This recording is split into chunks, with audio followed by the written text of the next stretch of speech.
Hello friends, मी Vishakha global online मराठीमध्ये आपल्या सर्वांचं स्वागत आहे. आजच्या व्हिडिओमध्ये आपण बघणार आहोत शिवाजी विद्यापीठ कोल्हापूर पेठ 2021 साठी रिसर्च मेथॉलॉजी म्हणजे संशोधन कार्यप्रणाली या विषयावरचे एमसीक्यूज थ्रू आपण कन्सेप्ट क्लिअर करणार आहोत, जे पेठ एक्झामसाठी आपल्याला उपयुक्त ठरणार आहे. जी एक्झाम 2021-22 साठी आपल्याला प्रिपरेशन करायचं आहे. त्यामध्ये 50% क्वेश्चन्स या टॉपिकवरचे आहेत. म्हणून ही व्हिडिओ सिरीज आपण चालू केलेली आहे, ज्याच्यामध्ये रिसर्च मेथॉलॉजीवरचे एमसीक्यूज प्रॅक्टिस करतो आहोत विथ कन्सेप्ट.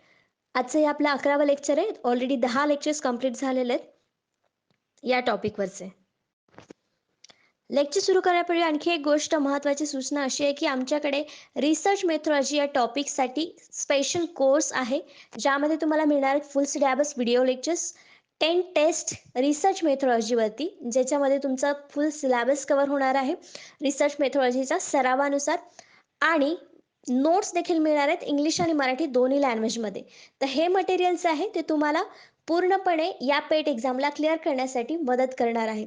100% रिझल्ट या कोर्सचा येतो, त्यामुळे लवकरात लवकर हा कोर्स जॉईन करा. हा कोर्स जॉईन करण्यासाठी फक्त दिलेल्या व्हॉट्सअप नंबरवरती मेसेज करायचा आहे, ज्याची फीस फक्त. तर युनिट 3 काय आहे, रिसर्च मेथॉलॉजीचा आपला जो सिलेबस आहे त्याच्यामध्ये युनिट 3 रिसर्च डिझाईनमध्ये नेमकं काय असणार आहे, concept and definition, need, advantage of planning research, characteristics of good research design, steps in research design, identification, selection of and formulation of problem, literature review, primary and secondary data, sources of data authenticity, credibility, reliability of sources and data.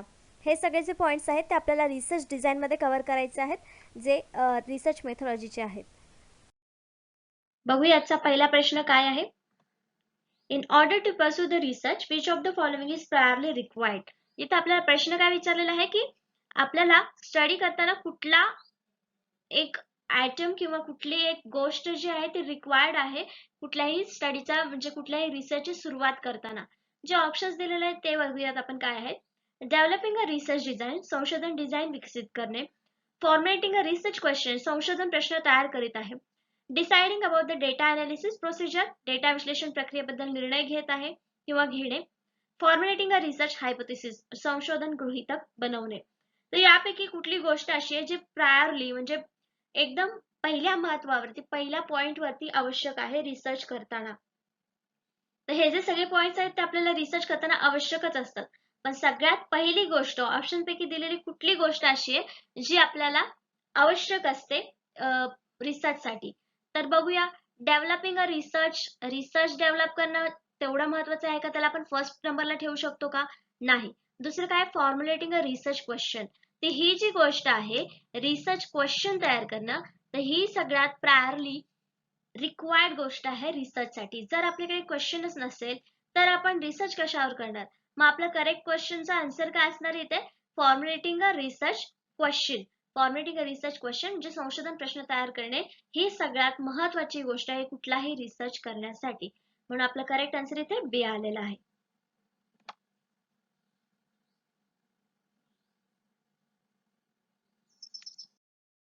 तर आपण बघितलं correct option आपल्याला काय मिळालं होतं, बी, की formatting अ research question.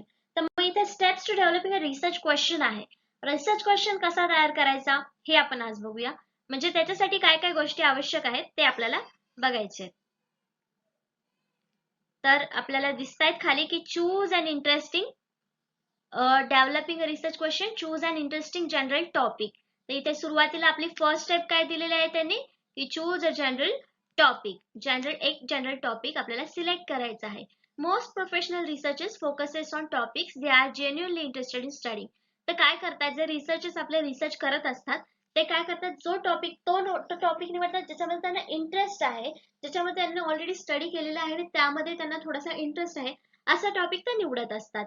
मग नंतर दुसरी स्टेप काय येते रिसर्च क्वेश्चनची, ती आहे do some primary research on your general topic. जो काही आपण टॉपिक निवडलेला आहे, भलेही तो आपला आधी स्टडी झालेला असेल किंवा आपला इंटरेस्टेड विषय असेल, पण त्याच्यामध्ये आपल्याला थोडासा प्रिलिमिनरी म्हणजे प्राथमिक रिसर्च करावा लागणार आहे थोडक्यामध्ये टॉपिक क्वेश्चन निवडण्याच्या अगोदर. मग थर्ड पॉइंट काय आहे की कन्सिडर युअर ऑडियन्स, म्हणजे ऑडियन्स असणार आहेत आपली, आपण कोणासाठी रिसर्च बनवणार आहे, तो कोणाला उपयोगी येणार आहे किंवा कुठल्या लोकांना गृहीत धरून आपण तो रिसर्च बनवतोय, तो ऑडियन्स आपल्याला कन्सिडर करायचा आहे. नंतर स्टार्ट आस्किंग क्वेश्चन, ही कितवी स्टेप आहे आपली, फोर्थ. पहिले काय येणार आहे, जनरल टॉपिक निवडायचा, त्याच्यावरती प्रायमरी रिसर्च करायचा आहे, मग कन्सिडर ऑडिशन्स म्हणजे ऑडियन्स काय करायचं आहे ते आपल्याला कन्सिडर करायचे आहे. नंतर चौथी स्टेप आहे ते आस्किंग क्वेश्चन विचारायला सुरुवात करायची आहे. नंतर जो प्रश्न आपण विचारलेला आहे त्याला इव्हॅल्युएट करायचा आहे. जो क्वेश्चन आपण स्टार्ट केलेला विचारायला त्याला मूल्यांकन करायचं, त्याचं मूल्यांकन, तो क्वेश्चन बरोबर आहे का, तो प्रश्न जर विचारला तर त्याचा आन्सर आपल्याला असं मिळालं तर त्याचं कितीपट आन्सर आपल्याला योग्य असेल किंवा किती लोकांना युजफुल ठरणार आहे ते करायचं. आणि जेव्हा आपला क्वेश्चन एकदा इव्हॅल्युएट झाला, मूल्यांकन झालं की मग 6th स्टेज असणार आहे आपली, ती आहे बिगिन युअर रिसर्च. जेव्हा आपला रिसर्च क्वेश्चन सिलेक्ट होईल तेव्हा आपला रिसर्च बिगिन होईल. त्याशिवाय आपला रिसर्च स्टार्ट होणार आहे का, नाही. म्हणून आपल्याला काय आवश्यक आहे, सगळ्यात पहिले रिसर्च साठी प्रायोरिटी बेसवर तर एखादा रिसर्च क्वेश्चन फॉर्म्युलेट करणे किंवा formulating a research question is a priority in research और डेव्हलपिंग अ रिसर्च.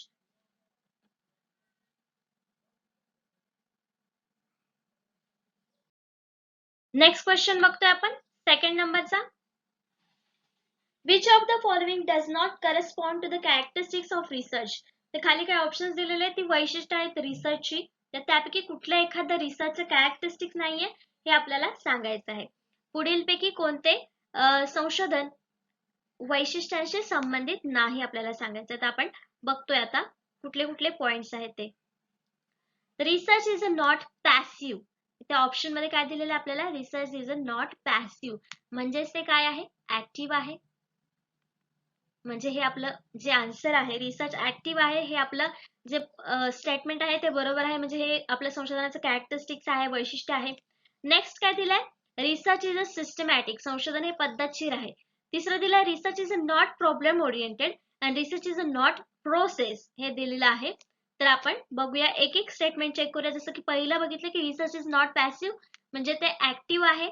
संशोधन निष्क्रिय नाही, ते सक्रिय आहे, म्हणजे आपलं बरोबर आहे वैशिष्ट्य. सेकंड काय दिलेलं आपल्याला, रिसर्च इज अ सिस्टमॅटिक, संशोधन ही पद्धतशीर आहे. सिस्टमॅटिक आहे कारण त्याच्यामध्ये स्टेजेस दिलेला आहे.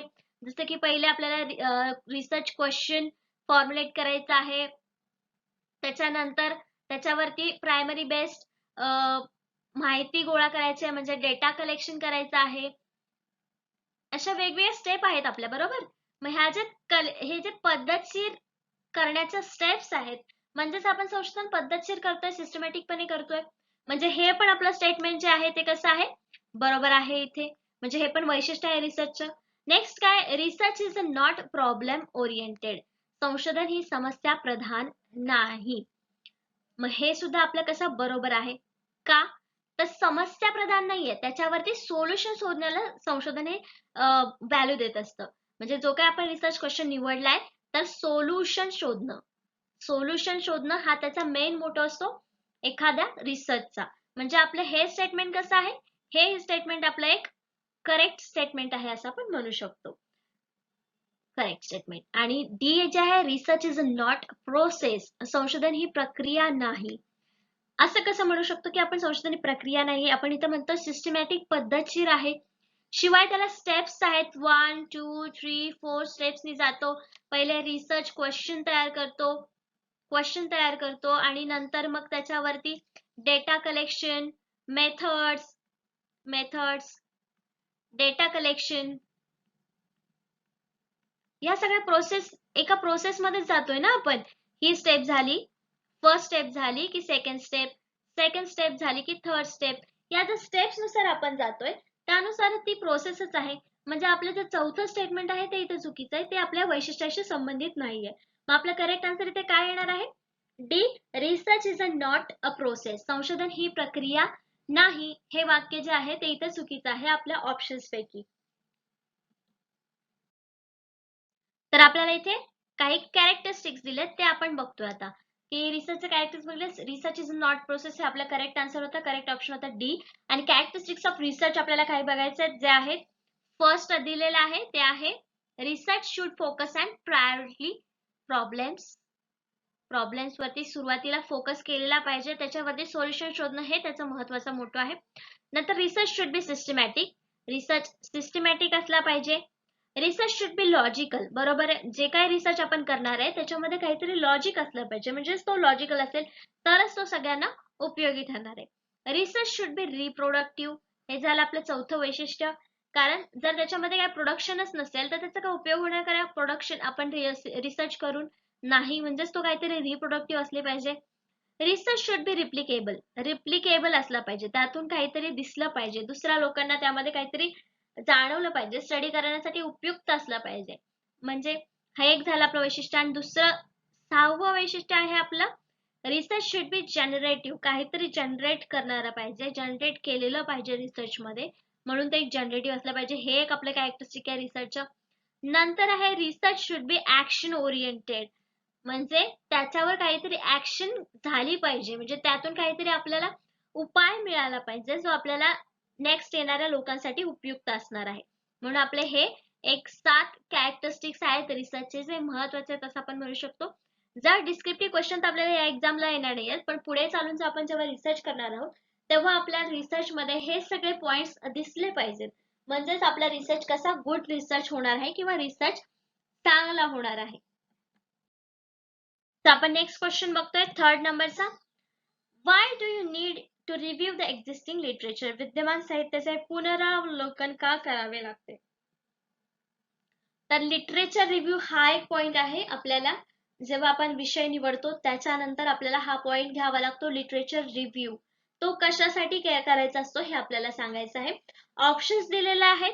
To make sure you have a long list of references, हे आपल्याला इथे पहिलं ऑप्शन दिसतंय की रेफरन्सची लॉंग लिस्ट आपल्याला असावी, यासाठी आपल्याला दिलेलं आहे की तुम्हाला लिटरेचर रिव्ह्यू करायचं आहे रिसर्चसाठी. दुसरा आहे because without it you could never reach to required word count, म्हणजे शब्दांची संख्या वाढवण्यासाठी आपण रिसर्च करतोय किंवा लिटरेचर रिव्ह्यू करतोय. नेक्स्ट आहे to find out what is already known about your area of interest, म्हणजे जो काही तुमचा इंटरेस्ट आहे किंवा तुम्ही जो निवडलेला विषय आहे त्याच्याबद्दल आधीच काहीतरी माहिती आहे, यासाठी तुम्हाला आधी काय माहिती दिलेली आहे का हे शोधण्यासाठी तुम्हाला लिटरेचर रिव्ह्यू करायचं आहे. आणि नेक्स्ट ऑप्शन आहे to help your general studies, आपल्या सामान्य अभ्यासात मदत करण्यासाठी. तर आपण बघूया एक एक पॉइंट्स की इथे दिलेले की लॉंग लिस्ट ऑफ रेफरन्सेस, संदर्भाची एक लांब यादी असण्यासाठी. हा काय पॉझिटिव्ह पॉइंट आहे का आपल्या रिसर्चसाठी? नाही. मग हे जे आपला आन्सर असणार आहे का? नाही. नेक्स्ट काय आहे? Because without it you could never reach to the required word count. तर इथे जो वर्ड दिलेला आपल्याला रिक्वायर्ड वर्ड काउंट, काय दिलेलं आहे? Required word count.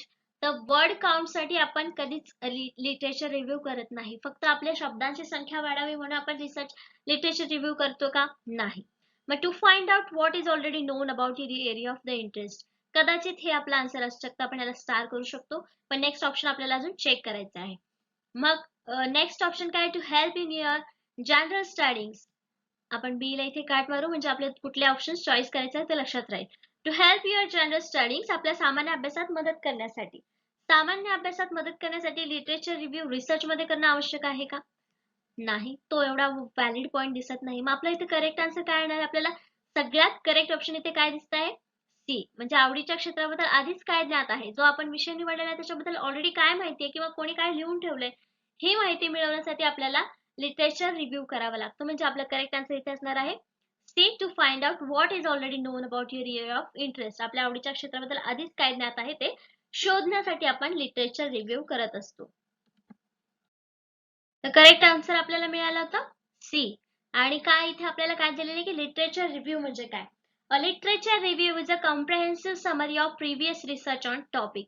हे बोल्ड केलेलं जे वाक्य आहे ते आपल्याला मेन व्याख्या सांगताय what is literature review. It is a summary, कशाची? तर रिसर्च टॉपिकची. जो काही आपण टॉपिक निवडलेला आहे त्याविषयीची आधी कोणी काही लिहून ठेवलेलं त्याची समरी असते, बरोबर. The literature review surveys scholarly articles, books and other sources relevant to the particular area of research. तर हा जो लिटरेचर रिव्ह्यू आहे तो कुठून कुठून करू शकतो आपण, कुठले कुठले सोर्सेस वापरू शकतो?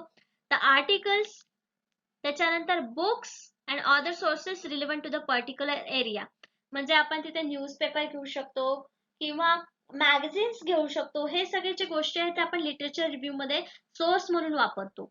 आणि to review should enumerate, describe, summarise, objectively evaluate and clarify his previous research. तर या रिव्ह्यू मध्ये आपल्याला म्हणजे हा रिव्ह्यू जो आहे तो आपल्याला रिसर्च मध्ये मांडावा लागतो आणि तेव्हा तो आपण काय करायचा असतो, तो छोटा करायचा असतो, चांगल्या प्रकारे विश्लेषण त्याचं करायचं असतं, समराइज म्हणजे सारांश त्याचा लिहायचा असतो, वस्तुनिष्ठ जे ओरिजिनल आधी लिहिलेलं आहे तेच लिहावं लागतं आपल्याला, नंतर मूल्यांकन करायचं असतं त्याचं, म्हणजे तो आपल्या रिसर्च मध्ये कसा यूज करतोय आपण किंवा ऑलरेडी त्याच्यावर काय माहिती दिलेली आहे हे त्याची माहिती आपल्याला सांगेल. नेक्स्ट क्वेश्चन आहे 4th नंबरचा, how would you define the research process? संशोधन प्रक्रिया तुम्ही कशी परिभाषित कराल? तर आपल्याला माहिती आहे, आपण बघितलं लास्ट क्वेश्चन मध्ये की research is a process. Process नाही जिथं म्हटलं ते आपलं ऑप्शन चुकीचं होतं. मग इथे आपल्याला काय करायचं आहे की रिसर्च प्रोसेसला आपण काय म्हणू शकतो आपल्या भाषेत, म्हणजे आपल्याला काय समजलं की रिसर्च प्रोसेस म्हणजे काय हे सांगायचं आहे ऑप्शन्स पैकी. तर ऑप्शन्स आहेत, ही researchers plan of action to be followed when carrying out research.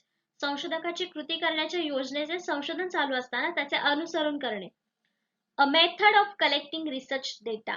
संशोधन डेटा गोळा करण्याची एक पद्धत आहे. द स्टेजेस और steps to researchers follow in carrying out the research project. संशोधन प्रकल्प पार पाडण्यासाठी खालील चरण किंवा प्रोजेक्ट पूर्ण करण्यासाठी काही स्टेप्स वापरतो.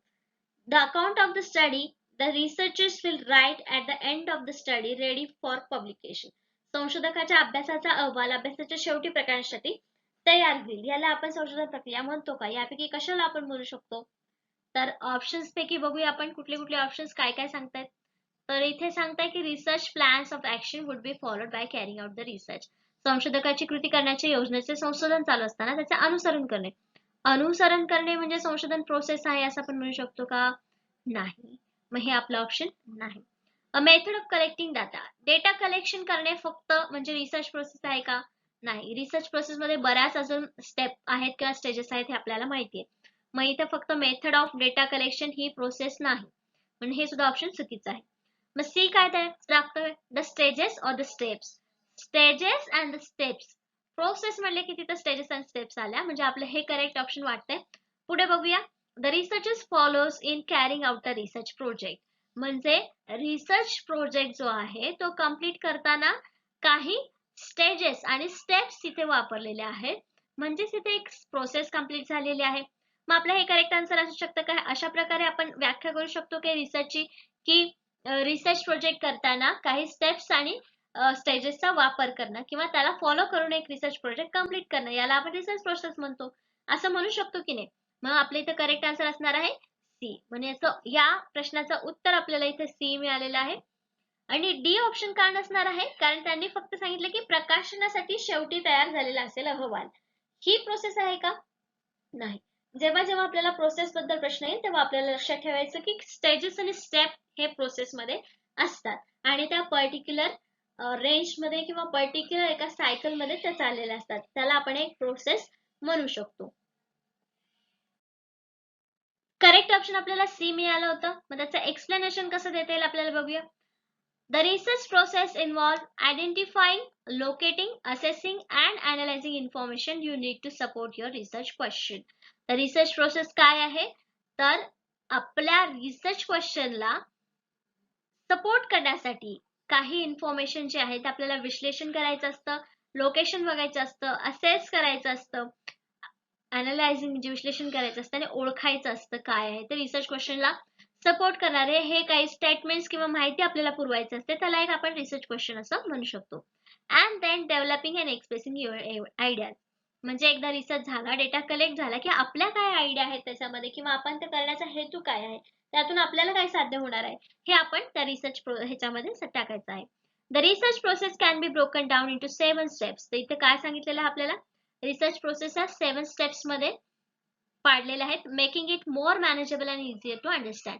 म्हणजे त्या स्टेप्स आपल्याला समजून घेण्यासाठी किंवा त्या स्टेप मध्ये रिसर्च कंप्लीट बसण्यासाठी, रिसर्च व्यवस्थित येण्यासाठी या स्टेप्स आपण मांडलेल्या आहेत. 7 स्टेप, ज्या आपण नेक्स्ट क्वेश्चन मध्ये जेव्हा येईल तेव्हा आपण बघणार आहेत. ह्या स्टेप्स आपण ऑलरेडी आधी बघितलेल्या आहेत त्या स्टेप्स, पण आपल्याला आवश्यकता असेल तर आपण आणखीन समजून घेऊया. पण ह्या स्टेप ज्या आहेत त्या आपल्याला मोर मॅनेजेबल, रिसर्च जो आहे तो मोर चांगला मॅनेज करण्यासाठी किंवा अंडरस्टँड करण्यासाठी हे आपण स्टेजेस पाडलेले आहेत. नेक्स्ट क्वेश्चन आहे 5th नंबरचा. What does the term reliability indicates.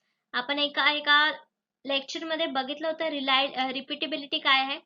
Reliability म्हटल्यावरती आपण नॉर्मल जर त्याचा अर्थ घेतला तर मराठीमध्ये असा प्रश्न आहे, विश्वसनीयता या शब्दाचा अर्थ काय. विश्वास म्हटल्यानंतर आपण म्हणू शकतो की एखाद्या गोष्टी आपण डोळे झाकून विश्वास ठेवतो, म्हणजे ती गोष्ट आपल्याला माहिती आहे सत्य आहे असा विश्वास म्हणजे विश्वसनीयता किंवा रिलायबिलिटी असं म्हणतो. तर रिलायबिलिटी काय इंडिकेट करते, रिसर्च मध्ये ही टर्म काय इंडिकेट करते आपल्याला सांगायचं आहे. ऑप्शन्स आहेत, we can trust that research has been carried out to the high standard. आम्ही विश्वास ठेवू शकतो की संशोधन उच्च दर्जाचे केले जात आहे. That the result are accurate, की निकाल अचूक आहेत. The researchers can be trusted, की संशोधकावर विश्वास ठेवला जाऊ शकतो. That the tool of data collection can be regarded as measuring accurately and consistently. Data संकलनाचे साधन अचूक आहे आणि सातत्याने मोजण्याचे मानले जाऊ शकते. तर रिलायबिलिटी म्हणजे आपण काय सांगू शकतो, फक्त ट्रस्ट, संशोधनात म्हणजे हाय क्वालिटीचा आहे संशोधन म्हणून त्याच्यावर विश्वास ठेवू शकतो असं आहे का रिलायबिलिटीचा अर्थ. नाही. मग आपलं हे करेक्ट आन्सर आहे का. नाही. मग इथे सेकंड आहे की निकाल अचूक आहेत म्हणून नाही.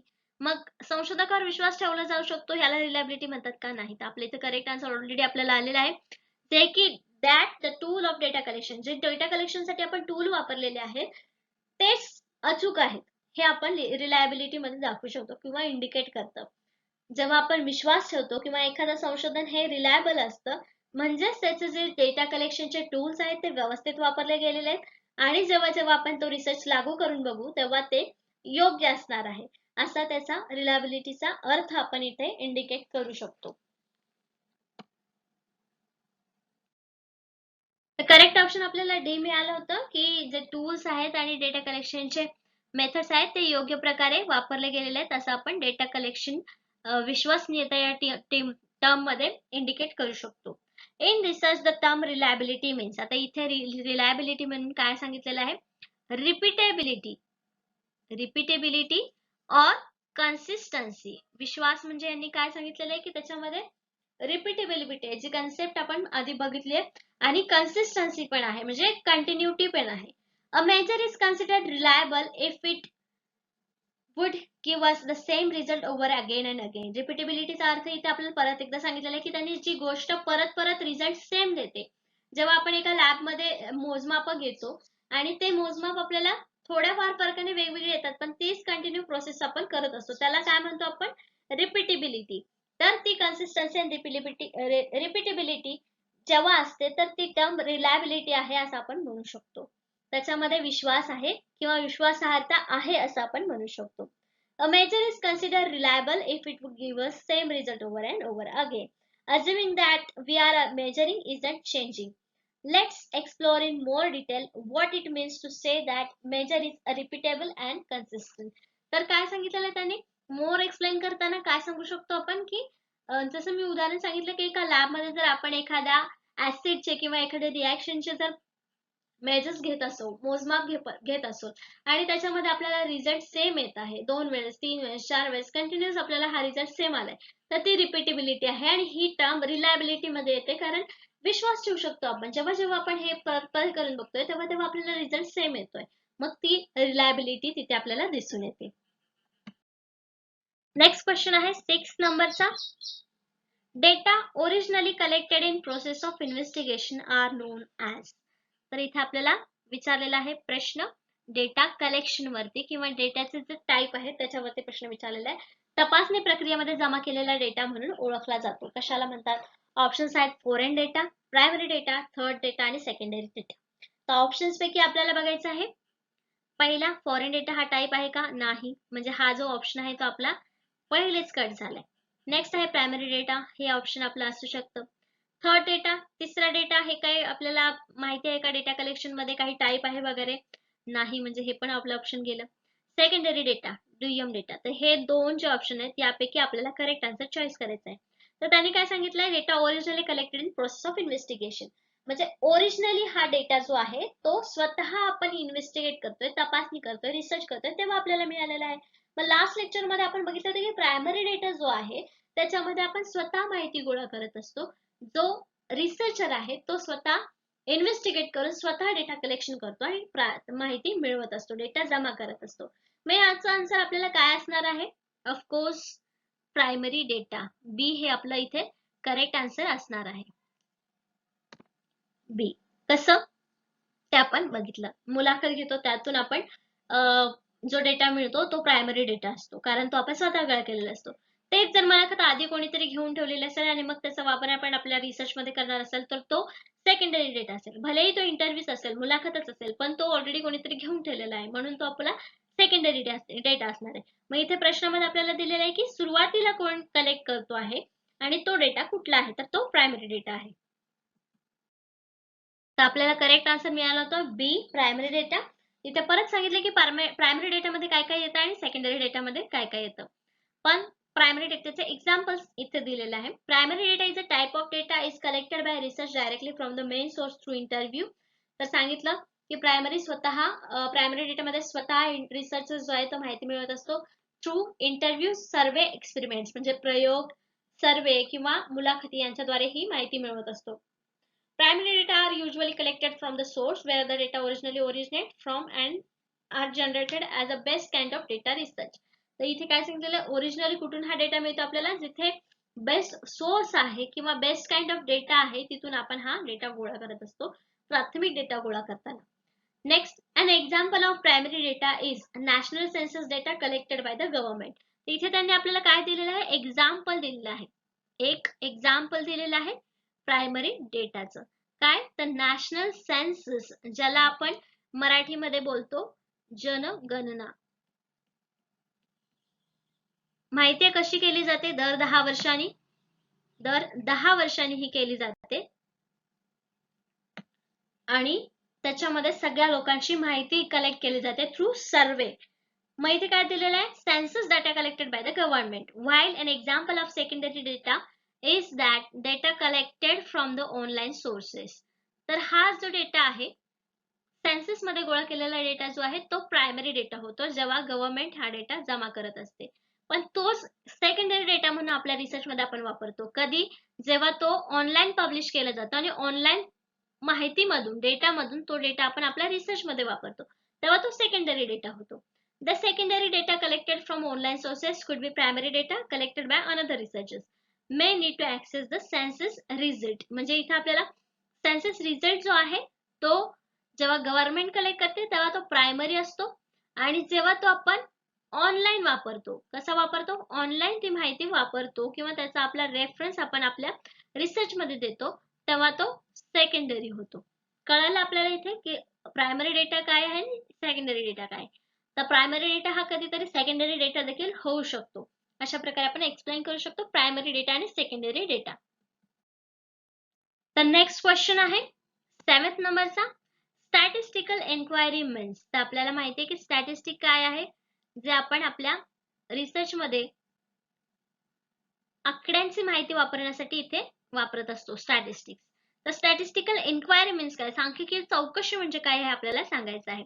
ऑप्शन्स आहेत, it is science for knowledge, हे ज्ञानासाठी विज्ञान आहे. सर्च फॉर नॉलेज, ज्ञानाचा शोध घ्या. कलेक्शन ऑफ एनिथिंग, काहीही संग्रह. Search for knowledge with help of statistical method, सांख्यिकीय पद्धतीच्या मदतीने ज्ञानाचा शोध घ्या. इथे जेवढे पण ऑप्शन्स आहेत आपल्याला त्याच्यामध्ये कुठे स्टॅटिस्टिकलचा यूज दिसतोय का, सायन्स नॉलेज आहे म्हणजे स्टॅटिस्टिकला आपण सायन्स म्हणू शकतो का, हे मॅथ्सशी संबंधित आहे मग सायन्स म्हणू शकत नाही, मग आपलं हे करेक्ट ऑप्शन येत असणार का, नाही. बी ऑप्शन आहे सर्च फॉर नॉलेज, स्टॅटिस्टिक्स मध्ये आपण नॉलेज सर्च करतो का, नाही, मग हे पण ऑप्शन नाही. कलेक्शन ऑफ एनिथिंग, काय कशाचाही संग्रह करणे म्हणजे स्टॅटिस्टिक का, नाही. सरळ सरळ हे तिन्ही ऑप्शन्स आपले चुकीचे आहेत. मग आपलं एकच ऑप्शन राहते ते म्हणजे search for knowledge with the help of statistical method म्हणजे स्टॅटिस्टिकल एन्क्वायरी आहे. सांख्यिकीय चौकशी म्हणजे सांख्याशीच रिलेटेड असणार ना, मग आपलं करेक्ट ऑप्शन इथे एकच दिसतंय जे आहे research for knowledge with the help of statistical method. मग आपलं करेक्ट आन्सर इथे आहे डी, सांख्यिकीय पद्धतीच्या मदतीने ज्ञानाचा शोध घेणे म्हणजे स्टॅटिस्टिकल एन्क्वायरी, सांख्यिकीय चौकशी होय. तर करेक्ट ऑप्शन आपल्याला मिळालं तर डी, की सांख्यिकीय पद्धतीने केलेली चौकशी किंवा सांख्यिकीय माहितीची चौकशी, त्याला आपण सांख्यिकीय चौकशी असं म्हणू शकतो. इथे काय दिलेलं आहे त्यांनी, statistical enquiry means statistical examination. बरोबर आहे ना, आपण स्टॅटिस्टिक तिथे वापरतोय म्हणजे त्याचे काहीतरी एक्झामिनेशन पण असणार आहे स्टॅटिस्टिकलची, म्हणजे चौकशी म्हणजे examination. The person who conduct an investigation is referred to as investigator. जो पर्सन रिसर्चर आहे त्याला आपण इन्व्हेस्टिगेटर म्हणतो, तपासनीस असं म्हणतो. The investigator requires to help an enumerator who gathers data and respondent who gives the information about statistical examination.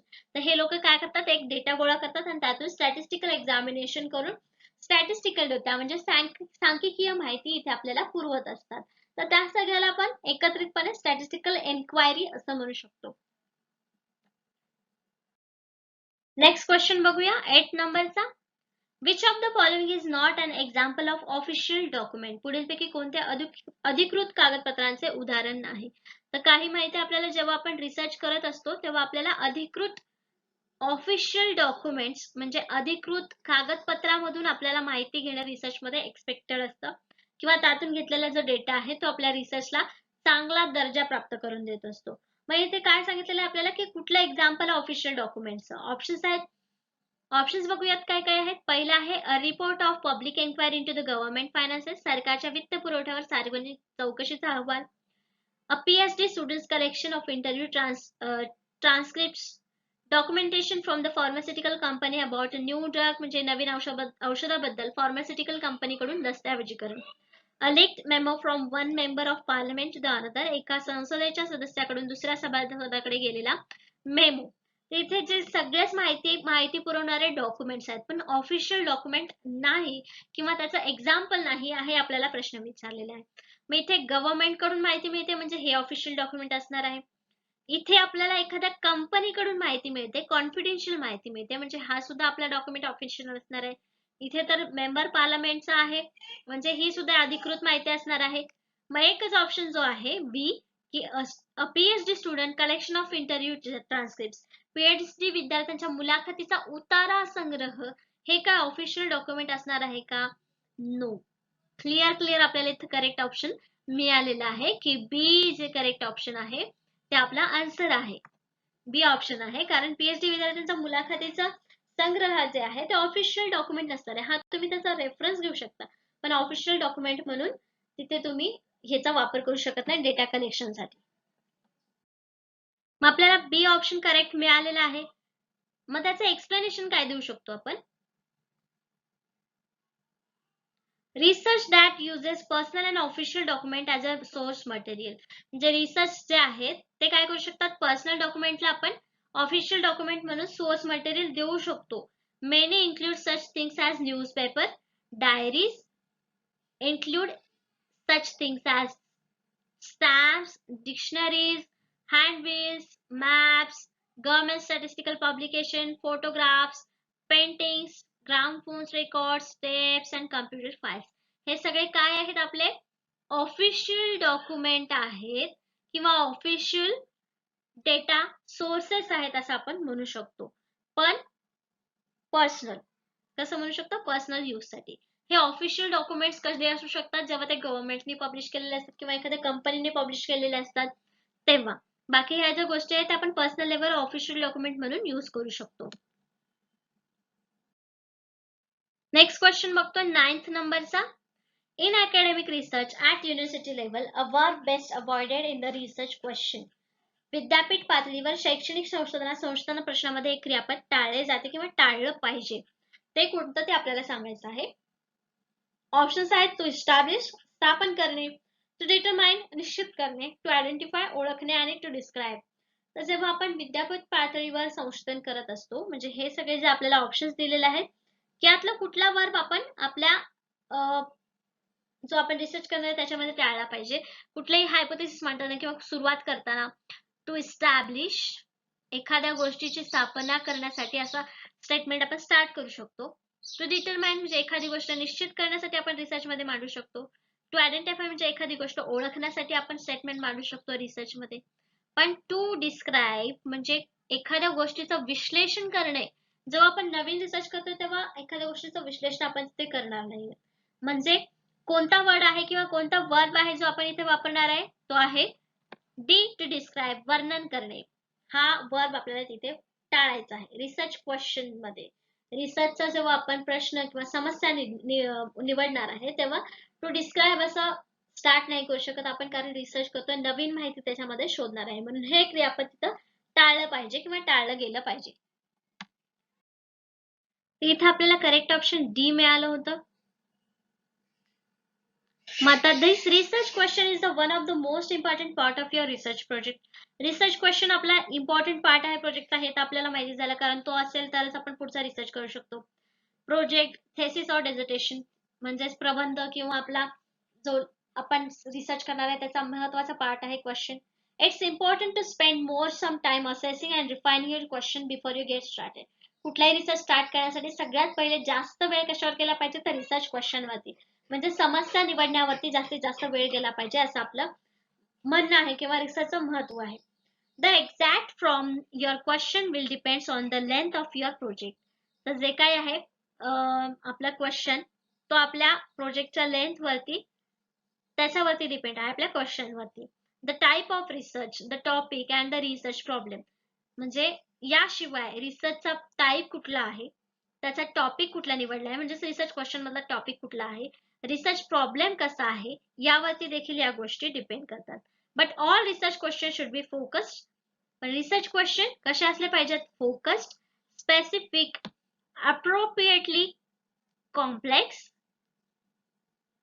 Relevant to the social and scholarly issue. तर हे कशाशी रिलेव्हंट पाहिजे, तर सोशल और स्कॉलरली इश्यू, काही जे समाजामधले जिवंत प्रश्न आहेत किंवा खरंच त्यावर रिसर्च केला गेला पाहिजेत, यावरच्या त्या समस्या पाहिजेत किंवा या विषयीचे ते इश्यू किंवा क्वेश्चन्स आपण घेतलेले पाहिजेत, ज्याचा उपयोग आपल्याला नेक्स्ट लोकांना होईल किंवा त्याच्यावरती काहीतरी उपाययोजना, सोल्युशन शोधण्यासाठी त्या रिसर्चचा उपयोग केला जाईल. अशा प्रकारे आपण ते यूज करू शकतो. अशा प्रकारे क्वेश्चन आपल्याला निवडले गेलेले पाहिजे. नेक्स्ट क्वेश्चन बघतोय आपण 10 नंबरचा. What is the main advantage of producing a return research proposal. तर जे आपण रिसर्च करतो त्याचं रिटर्न प्रपोजल आवश्यक असतं. का असतं ते आपल्याला सांगायचंय. लेखी संशोधन प्रस्ताव करण्याचा मुख्य फायदा काय आहे किंवा ते का केलं पाहिजे. ऑप्शन्स आहेत, हेल्प विथ क्रेडिबिलिटी, विश्वासार्हतेवर मदत करते. हेल्प टू इन्स्टिट्यूशन, संस्थांना मदत करते. इन्फॉर्म ऑल इंटरेस्टेड पार्टीज, सर्व इच्छुक पक्षांना माहिती देते. हेल्प्स कीप पीपल एम्प्लॉयड, लोकांना नोकरी ठेवण्यास मदत करतं. त्याचं करेक्ट आन्सर जे आहे ते आहे सी. कारण याच्यामध्ये सगळ्यात रिलेव्हंट ऑप्शन जो आहे, फक्त विश्वासासाठी आपण देऊ शकतो का प्रपोजल, नाही. मग इन्स्टिट्यूशनला मदत करण्यासाठी प्रपोजल असतात का, नाही. तर प्रपोजल म्हणजे नेमकं काय असतं, जेव्हा आपण इंटरव्ह्यूला वगैरे जातो, आपल्याला रिसर्च करायचं असतं पीएचडीच्या वेळेला, तर ते प्रपोजल दिल्यानंतर समोरच्या व्यक्तीला माहिती मिळते की आपण नेमका कशावर रिसर्च करणार आहे, त्यासाठी ते प्रपोजल असतं. म्हणजेच आपल्या इथं ऑप्शन सी मध्ये त्याचा मेन हेतू आपल्याला मिळालेला आहे. इन्फॉर्म ऑल इंटरेस्टेड पार्टीज, जे आपल्या रिसर्चसाठी इंटरेस्टेड आहेत त्या लोकांना माहिती देण्याचं काम, थोडक्यात आपला रिसर्च काय आहे याबद्दल माहिती देण्यासाठी हा आपण प्रपोजल यूज करत असतो. म्हणजे आपला मुख्य फायदा काय आहे, ते लोकांना माहिती मिळते. करेक्ट ऑप्शन आपल्याला इथे सी मिळालेला आहे. तर आपल्याला करेक्ट ऑप्शन काय मिळालं होतं, सी मिळालं होतं. A research proposal is a concise and coherent summary of your propose research. तर रिसर्च प्रपोजल मध्ये काय असतं, आपली जी समरी असते किंवा आपण जो रिसर्च करणार आहे त्याबद्दलची समरी असते. It outlines the general area of study within your research falls, referring to the current state of knowledge and any recent data debates on the topic. म्हणजे जे काय आपण रिसर्चचा क्वेश्चन निवडलेला आहे तो आपल्या करंट सिच्युएशन मध्ये किती उपयुक्त आहे किंवा त्याचे रेफरन्स आपण कसे देऊ शकणार आहेत, जो टॉपिक आहे तो किती डिबेट मध्ये आहे, वादामध्ये आहे, हे सगळं समजण्यासाठी रिसर्च प्रपोजल आपल्याला तयार करावं लागतं. It also demonstrate the originality of your proposal research. म्हणजे काय असतं, जो आपण प्रपोजल देतो त्याच्यामध्ये आपला रिसर्च किती व्हॅलिड आहे, किती चांगला आहे, किती म्हणजे व्यवहार्य आहे, हे समजण्यासाठी हा रिसर्च प्रपोजल आपण नेहमी तयार करत असतो. याच्यातून आपल्याला ही माहिती मिळत असते. अशा प्रकारे आजच्या सेशन मध्ये आपण 10 क्वेश्चन्स 10 कन्सेप्ट समजून घेतलेले आहेत रिसर्च डिझाईन मधल्या. नेक्स्ट लेक्चर मध्ये आपण नेक्स्ट टॉपिक वरचे 10 क्वेश्चन्स आणि त्याचे कन्सेप्ट समजून घेणार आहोत. आजच्या सेशन साठी धन्यवाद. थँक्यू.